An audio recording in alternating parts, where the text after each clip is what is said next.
the industrial town of Carlstadt, New Jersey, home to the Grasshopper, an Irish pub and restaurant purchased by Mitch and Maureen, along with Maureen's father, Chief, an experienced restaurant operator who has invested $3 million in the place. Things got off to a good start as business picked up and there was always a packed house. But fast forward to the present day and it's an empty wasteland with no customers whatsoever. The main culprit appears to be Mitch. He oversees the kitchen and just isn't productive. He's lacking in management skills, which means his kitchen staff, most of whom are Mexican immigrants, don't listen to or respect him. Communication between Mitchell and his staff is non-existent. Hey, how long does it take to make rice? And there's a heap of tension between himself and his father-in-law, Chief, who blames him for all the restaurant's struggles. Do we butt heads? Occasionally. Occasionally. Are you kidding? We almost kill each other. Yeah, okay.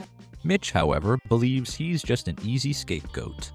But is he right or is he wrong? Could be right. Could be wrong. What they can all agree on, though, is that the business is failing.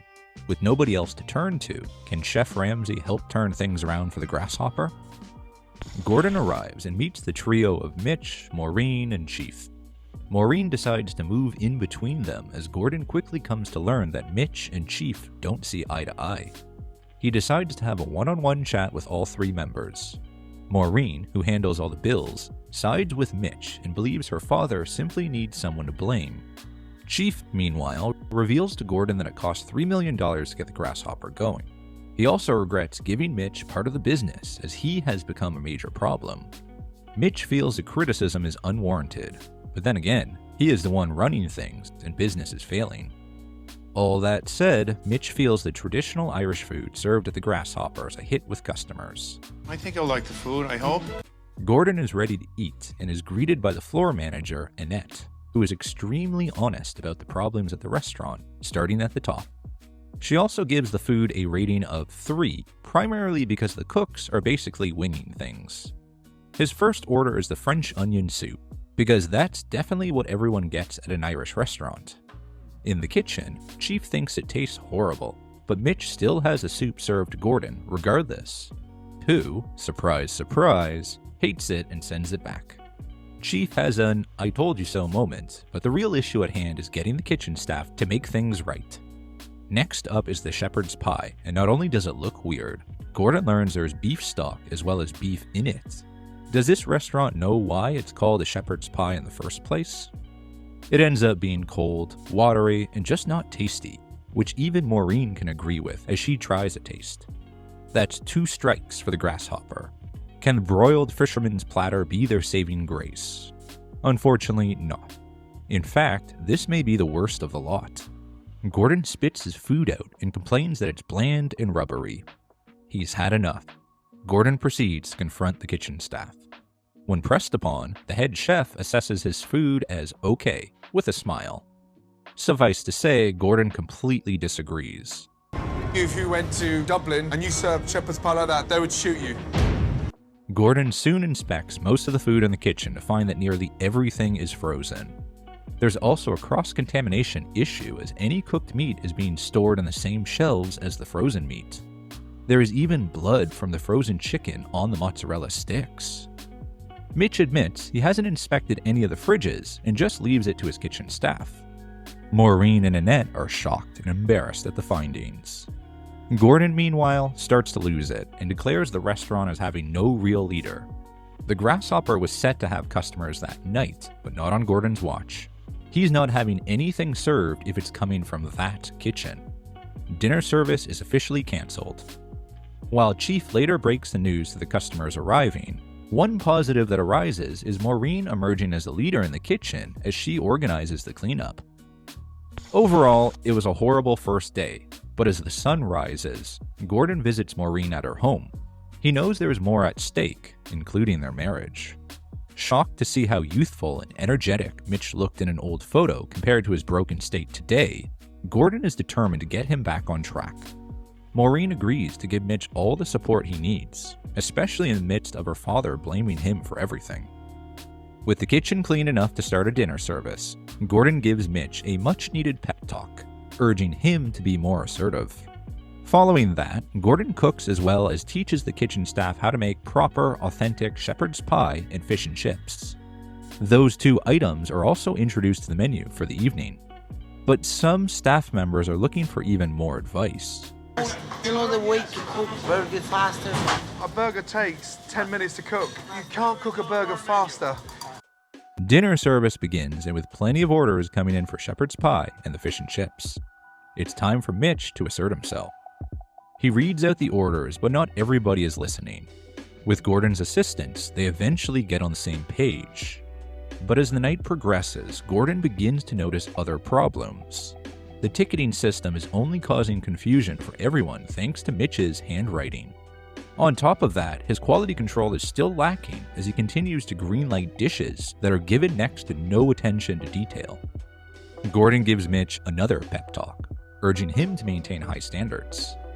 The food is eventually sent out and makes a good impression.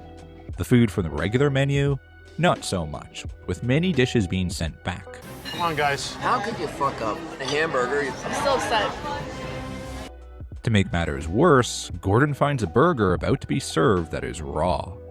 I wonder if it was the same guy as before. While that burger wasn't grilled enough, Mitch is getting plenty of grilling as he receives constant criticism from Chief and is just about keeping his cool. It's getting chaotic, and any further mishap could potentially trigger a catastrophic meltdown. The final straw appears to be an atrocious attempt at a shepherd's pie, and Gordon has had enough with the kitchen staff at this point. Well, you fired you fucking 16 years ago. You, and fucking you. After what has been another disaster of a night, Gordon decides to call in the big guns. He brings in a local Irish chef named James to help kickstart the rebuilding of the Grasshopper. The next day, we learn that the rebuilding has already taken shape. The interiors are completely renovated with vibrant colors, modern lamps, and an all-around bright atmosphere.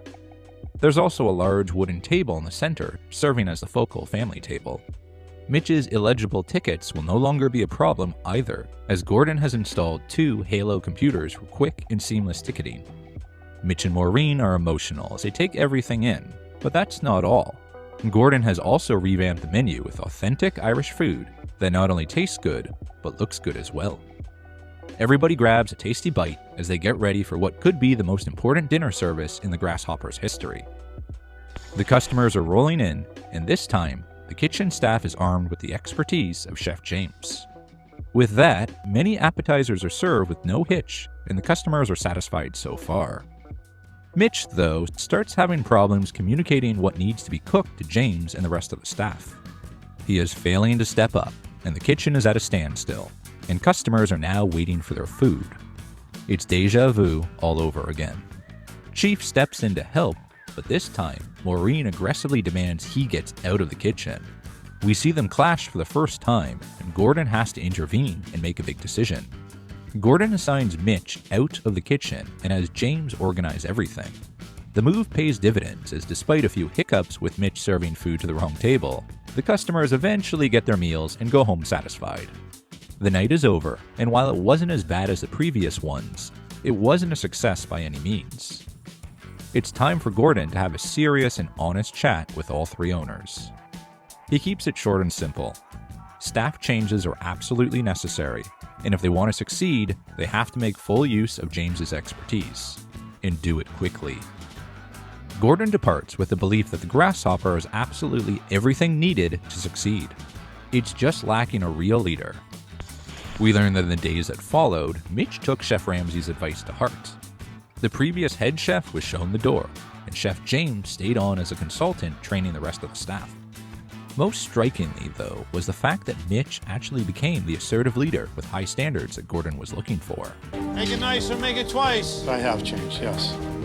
Based on all that, the signs definitely look promising for the future. But what's happened to everyone since, and is the Grasshopper still in business today? And how did fans react to the episode or find the restaurant following Kitchen Nightmares? Let's take a look.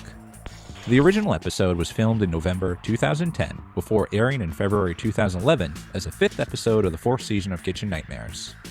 Business certainly picked up thanks to the show as many customers flocked to the Grasshopper to try out the new dishes. One Yelp reviewer notably tried it out a week after Gordon fixed the place up and claimed the new burger was 100 times better than the old one. Another had plenty of praise for the food, staff, and atmosphere, and also got to meet Mitch. Interestingly, they spoke of how he was a very hard-working man and nothing like how he was portrayed on the show.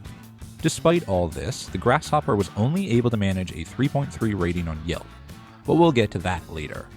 Focusing on Mitch for now, that Yelp review is not the only time he has received support. Many Redditors reflecting on the episode praised his patience for not losing it every time Chief criticized him. Chief being slammed online for constantly making Mitch his fall guy, rather than himself actually stepping in and contributing with any solutions. In 2011, a review on a blog by Elisa praised the Grasshopper as a great place to stop by for a beer and a quick bite to eat if you are in the area. In particular, the reviewer praised the revamped menu, such as Ramsay's shepherd's pie and the lighter fish and chips recipe put in place post the renovations. Although she mentioned in other ways the standards slipped back to where they were before, she ordered a burger medium but got one that was still bloody, saying it was reminiscent of the scene in the episode where Ramsay cut the undercooked patty open in disgust. Burger! A fucking burger! She was happy to see Mitch stepping up as the leader, effectively directing things while she was there. Sadly, as noted in the article, the final nail in the coffin for the Grasshopper was its location. Located right in the middle of an industrial area just a few miles from the Meadowlands Arena, the former home of the New Jersey Devils NHL team, along with the New Jersey Nets NBA team, the place used to get a good crowd, especially with sports fans heading to see the Nets or Devils play. In fact, I don't know if you noticed, but you may have spotted a young Chris Humphries in the dining room for a brief second. He was indeed eating there along with some of his New Jersey Nets teammates during the filming of the relaunch night. Definitely coming back. But then, when both those teams departed the Meadowlands to move to Newark, things started to quiet down around there. That change kind of shifted how beneficial the location was for the pub. Eventually, the Grasshopper had to close its doors and was sold in October 2012. It would later reopen with new management and staff as a sports bar called the East Side Ale House. The new management did renovations to the interior of the building, replacing the champagne-colored walls with brick and wood paneling. They had the lofty ambition of becoming one of the biggest sports bars on the East Coast, putting up over 90 TVs. Not only did they change the look, but according to reviews, the new management cleared house and got rid of all the former staff members from the Grasshopper. Regular customers from the Grasshopper noted that the standards began to slip, such as this reviewer who was a regular customer left disappointed with his experience at its successor, saying the Grasshopper may not have been perfect, but you could at least get a decent meal there, unlike the Eastside Ale House, which he promptly vowed not to return to. The Eastside Ale House didn't have the best reviews whatsoever, with a 1.5 rating on Yelp. It ended up closing just a year after opening in the former Grasshopper's space. Once Eastside Ale House closed its doors, it was sold again and rebranded as Kilray's Sports Bar.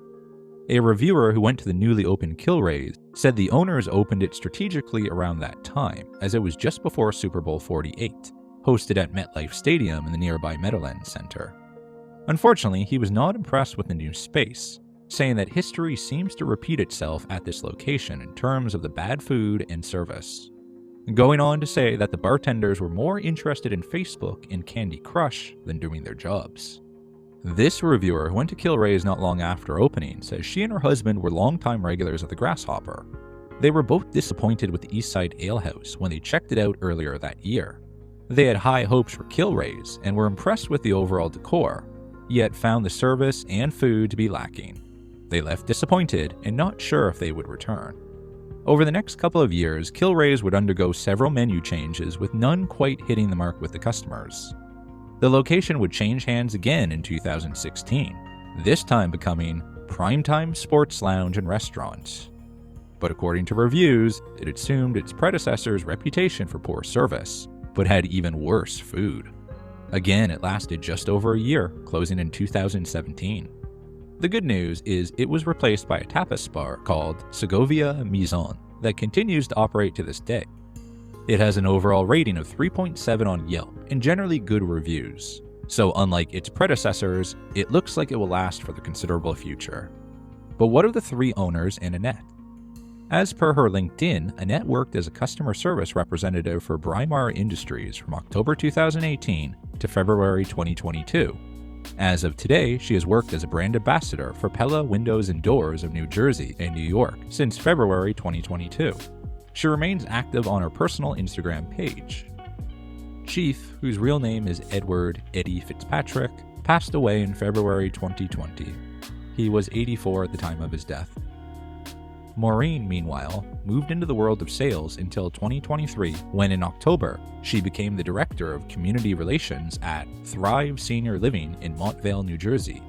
She doesn't appear to be too active on social media, though she was pictured with a friend on Facebook in May 2021. As for Mitch, not much is known about him at all, or whether he and Maureen still remain married. All we can do is hope that they are, and even if not, that they are both living content and happy lives, especially after the stress they both seemingly went through during the episode.